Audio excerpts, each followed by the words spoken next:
Today on CaribNation Health, we're going to be talking about coronavirus. And we're going to give you the simplified summary of this virus so that we can beat this virus. That's up next on CaribNation Health. You wouldn't drive a car with only 3 wheels, nor would you build your house on shaky ground. Then let's not treat our children any different. Every child deserves the right start, regardless of his social or economic background.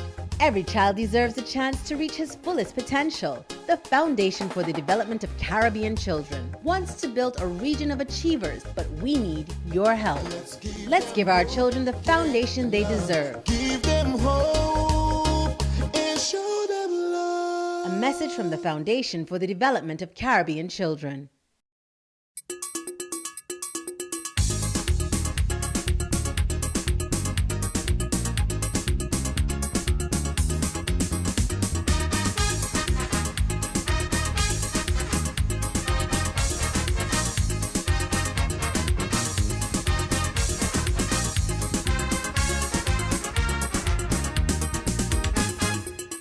Welcome to CaribNation Health. I'm Dr. Kijana Nix. And I'm Dr. Lisa Boyne-Sindas. Today we're going to be talking about coronavirus.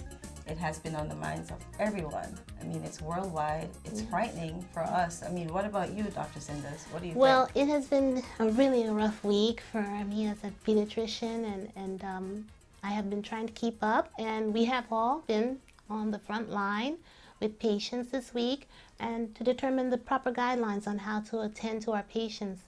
And so we're very interested as doctors to continue that conversation with our Caribbean community. Right. So today we have come up with 10 common questions that people all over the world would like to know the answers to. Right.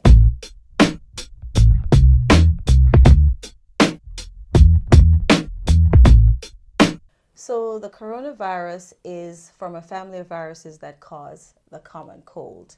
It has been around for decades, right? Yes. So what we're worried about now is the COVID-19, right? Which Yes. is, Well, COVID-19 is the actual illness, and if it's tested, if you test for it, it's derived from a SARS-CoV-2. That's the name of the actual virus that's tested for. right. And the common symptoms are like cough, fever, and trouble breathing. Right. Right. So, So the difference between, like, it's not like the regular cold just in your nose. It can track down into your lungs. right. And so that's the scary part. Yes, it causes Yeah. severe respiratory illness, meaning Yeah. you have trouble breathing, and that will need immediate medical care. Yes. And this virus is novel or brand new. And when something is brand new, no one in the world has immunity to it. So that's the concern. Everybody's at risk. And the symptoms that you usually find would be fever, cough, shortness of breath. And shortness of breath is because it affects the lower respiratory tract or your lungs.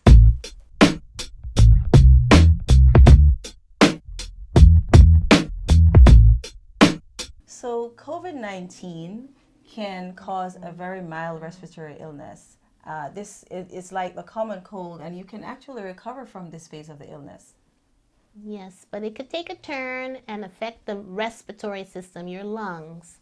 And that really could cause, pneumonia. It could, cause you to have that shortness of breath, infection, a viral infection of the lungs. Right, and end up with respiratory failure. And that's where all the concern is with the World Health. Needing ventilators, needing all these super ICU equipment. And that's why we're here, to help prevent that.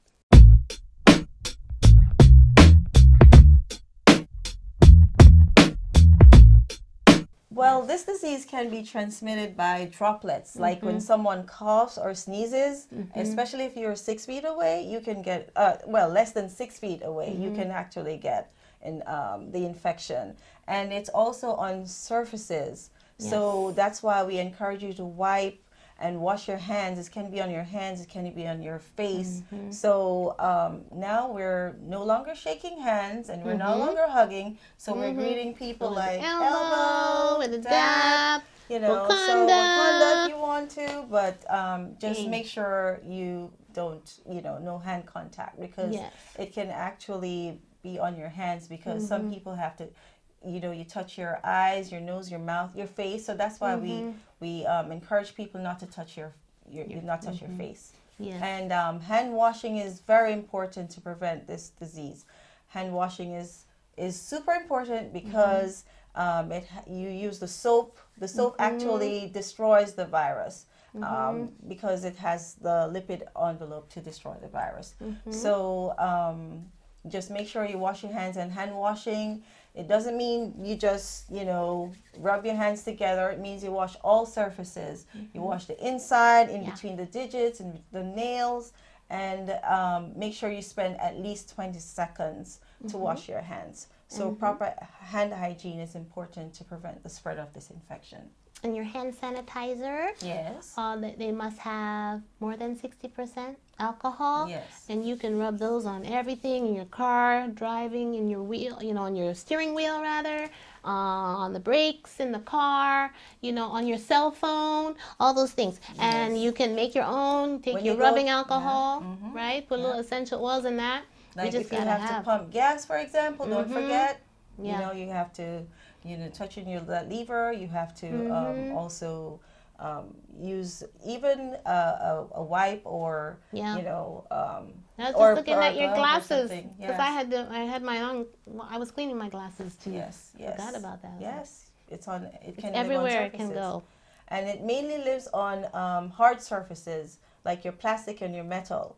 But on like porous objects, it doesn't last that long. Like your cardboard or the clothing. The part about the transmission, the virus on the clothing is still controversial. We're not sure if it's also on the clothing. But hands. Make sure you wash your hands. Wash your hands.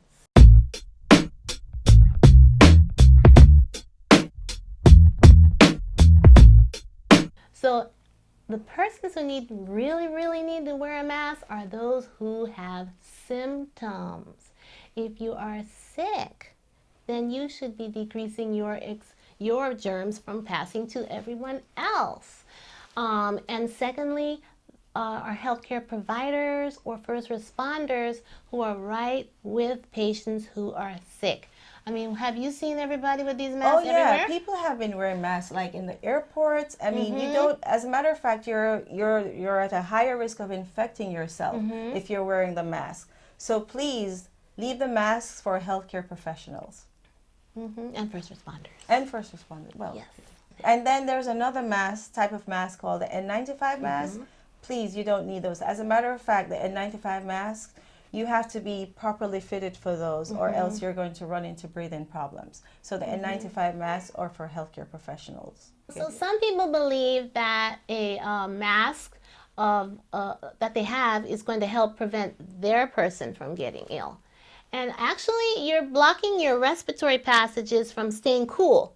You want it to be cool because this virus is heat and sensitive, meaning it dies from certain levels of heat, and the coolness in your nostril keeps your airway open, and then you don't have blockages. So if you keep having your mouth covered, you know, with a mask, you're not going to be able to bring in good oxygen, clean, and keep your upper respiratory cool.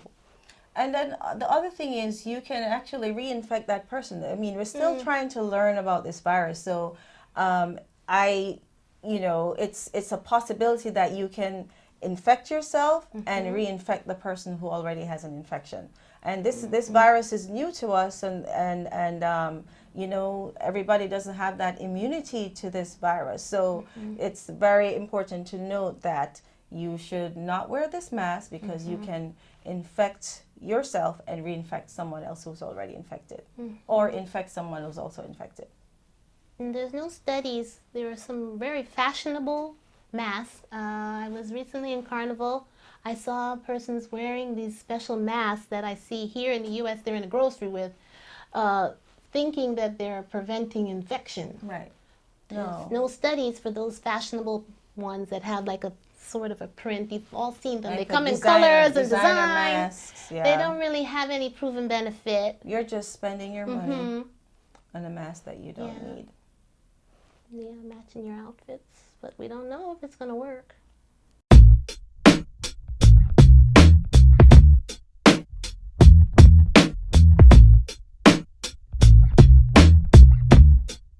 A pandemic is an infection that's affecting the all countries worldwide, or it's a worldwide disease.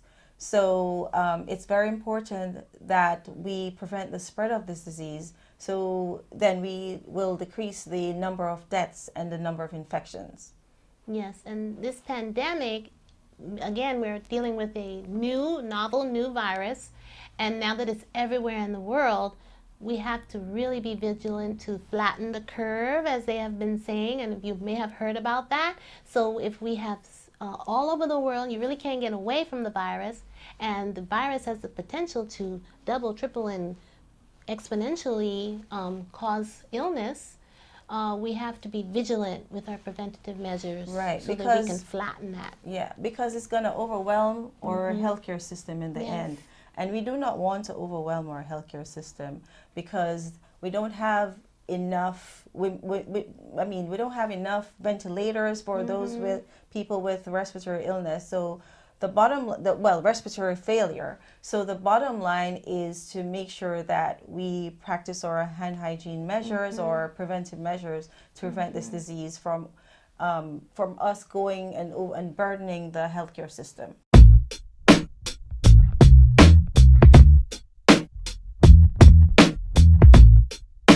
So the groups that are most at risk are your 50 and above, and even more so 80 years of age and above, and those persons who have chronic medical disorders or a lower immune system because they have chronic diseases such as hypertension, diabetes, any respiratory lung disorder like COPD. And COPD asthma. is chronic obstructive pulmonary disease. Yes, COPD. So, they may have mean kidney like failure. Kidney failure. On We mentioned dialysis. diabetes already. Yes. Asthma. What else did we forget? People who are on dialysis. You mentioned that already. It is also said that it's a possibility that kids are the silent carriers, meaning asymptomatic. The kids, they don't have any symptoms, but they probably are the carriers. So that's why the idea of closing the schools came about. Popular. Yeah. And recently there were two reports out of UK that there are two newborns with the coronavirus. So we care about our Caribbean region because a lot of our people have these chronic medical conditions like diabetes and hypertension. So also make sure that you, if you have a chronic medical condition, make sure you have at least 3 to 6 months supply of your medication, because we don't want you to be at higher risk of getting this disease if you run into complications. So you really want to stay as healthy as you can within the confines of your chronic condition. Keep your hand washing, drink lots of water, get good sleep, and take your current medications, and then social distancing. Yes, and we're always going to go back to the preventative measures. Prevention. That's the bottom line.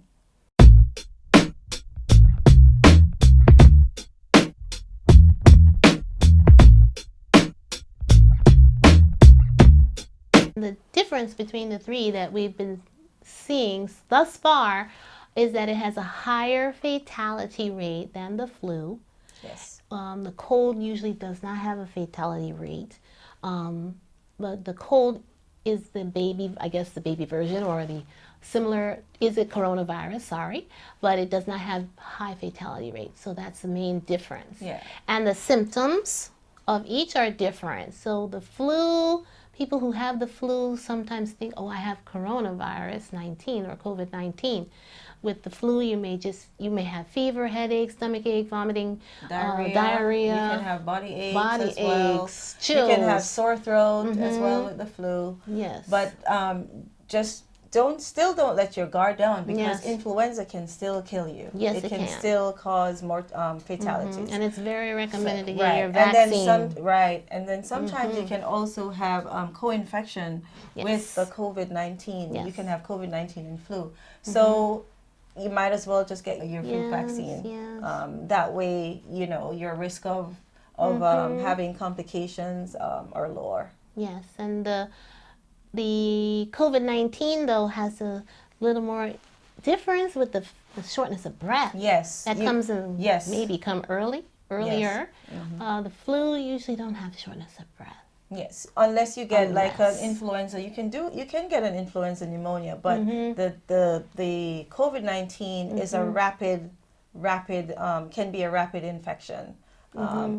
It's quicker, and you can actually that's when you get the respiratory failure at a faster rate. Yes, and we don't have a vaccine, and people are asking or complaining, why can't we have one? Well, it takes time. First, it's novel. It's a new virus. You have to learn the virus, map it. What is its course of action? The scientists have to take time to detail it out. Yes. And then they have to make the vaccine. Then they have to try it.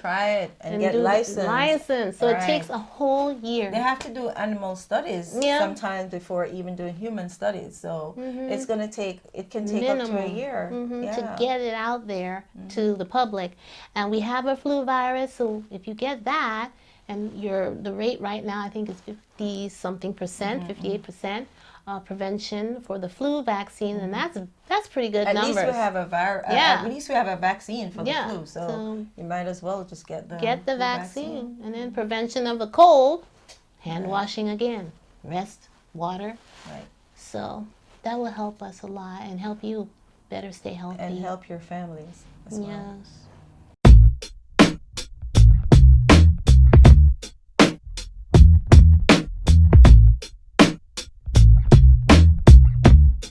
Recent news, that's coming out of Jamaica is that the taxi men are not picking up the nurses, and this is disturbing. The healthcare workers are there for you, and in the healthcare setting, we have to protect ourselves in any case. It is a standard of care for us to protect ourselves, even way before coronavirus disease. This is everyday life for us, right? First responders and your doctors and nurses. I mean, we're on the front lines for everything. And this is our standard of care. We always have gloves.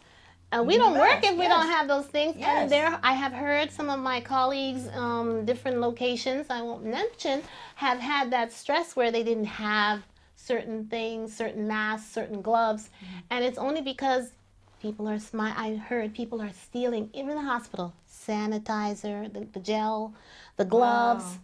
I heard yesterday, and I can't say where. They were stealing gloves, they're stealing the sanitizer, they're stealing the mask. So this is putting our healthcare providers and first responders at risk. Right.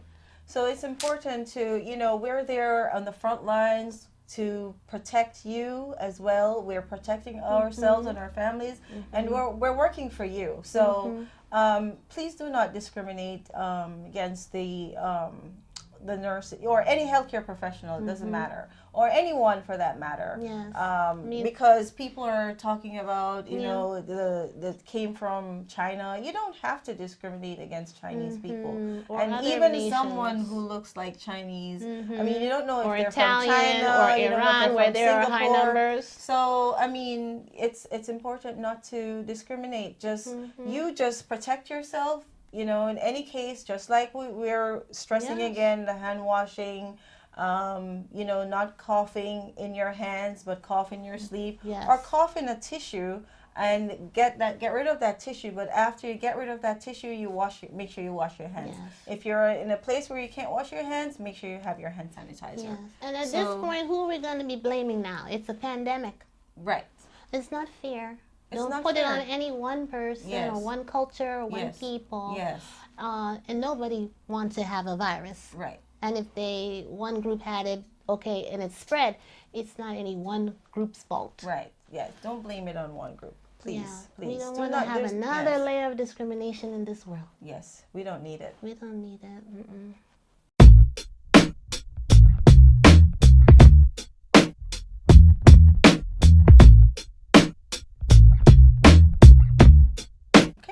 well, staying stress-free is really important. Yes. Yes, we really need to not feed too much into this minute by minute, day by day, constant media. Yes. We know they are helping us. They really are keeping us informed. They really Yes. are, but we can't constantly be watching certain channels or on our social media, constantly looking at the minute by minute. It's time for us to do that social distancing. So if you have that time, try and connect with family and friends you haven't talked to in a long time. If FaceTime. you have, you have social WhatsApp. media now, so you can talk to someone or video Laugh. conference or video chat with someone. And if you're sick at home, I mean, you have access to telemedicine as well. So you can reach out to if you have access to telemedicine, that is, you can reach out to your physician virtually by video conferencing or video chat. But also, if you don't have access to video conferencing or video chat, you can actually call your local healthcare professional. Call your local health department or your regional authority, depending on which country you're in, because there are people who are you're going to have questions, you're going to have concerns. So it's important to use, whatever resource that you have, especially when it comes to being, anxious and frightened. You can use your family as a resource. Yes. You can play games. If you're home with the kids, provided that there's no one who is ill at home, you can teach them, like we said earlier, teach them how to, you're going to bond with each other, basically. Teach your kids how to play the games that you used to play as a young child. Teach them the culture. Teach them your culture, the riddles and the games, and do prayer. Time for prayer. Time for prayer. Whatever denomination you are. Or meditate. Do some yoga. Yes. Take time to exercise. There's fresh air. There are areas you can go and there's not a lot of people, and you keep your distance. You can do one-on-one with you and your brother or something. And if you can play some dandy shandy can work. Dandy shandy, dandy shandy. Enjoy yourself. Hopscotch. Think positive. With the kids. Even if you're an adult, you can still play these kids games. Yes. That will, bring out the childhood in you, and More you laughter. feel, you bring back memories of your childhood, and then you feel, less anxious about this thing.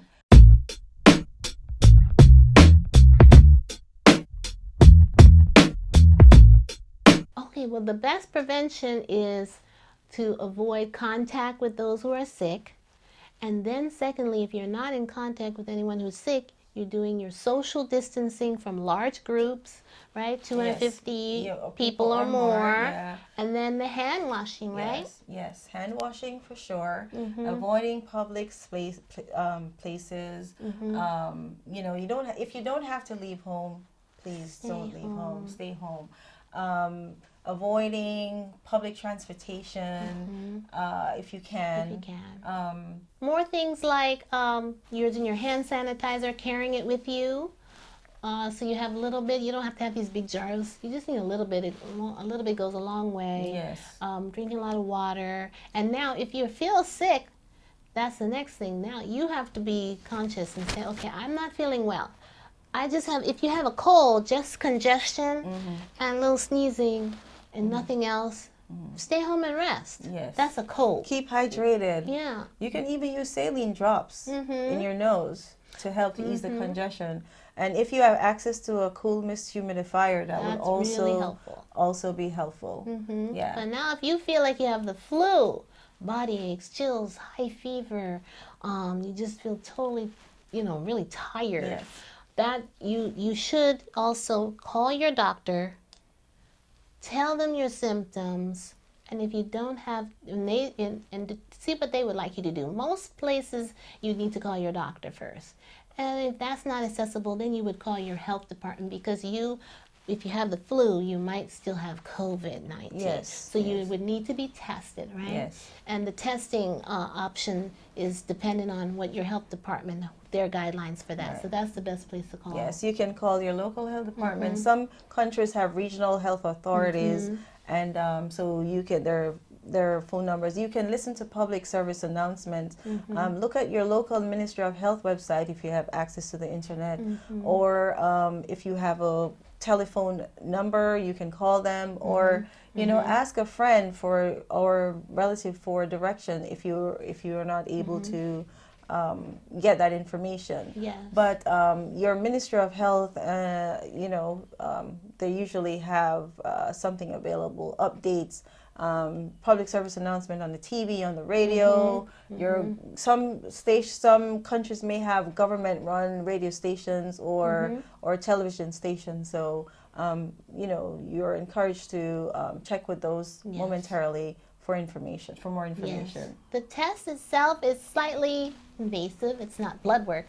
So it's a nasal pharyngeal swab. Yes. Okay, a Q-tip that goes into your nostril down to your throat and is trying to pull back out those molecules, the mucus, so that they can send it for a test.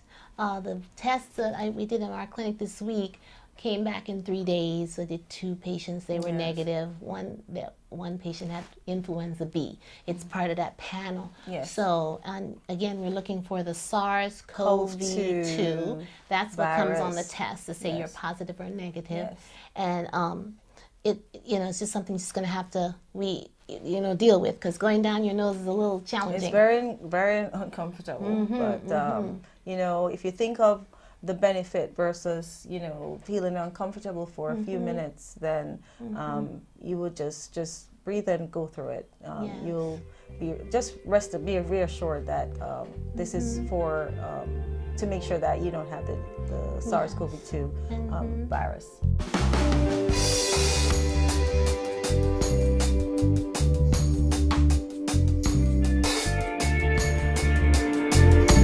Thank you for joining us on CaribNation TV. We are hoping that this information that we presented to you today was very helpful.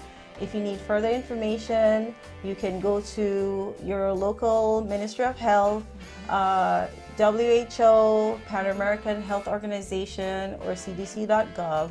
And again, I'm Dr. Kijana Nix. Yes, and I'm Dr. Lisa Boyne-Sindas. And we just want to thank you for sharing this time with us.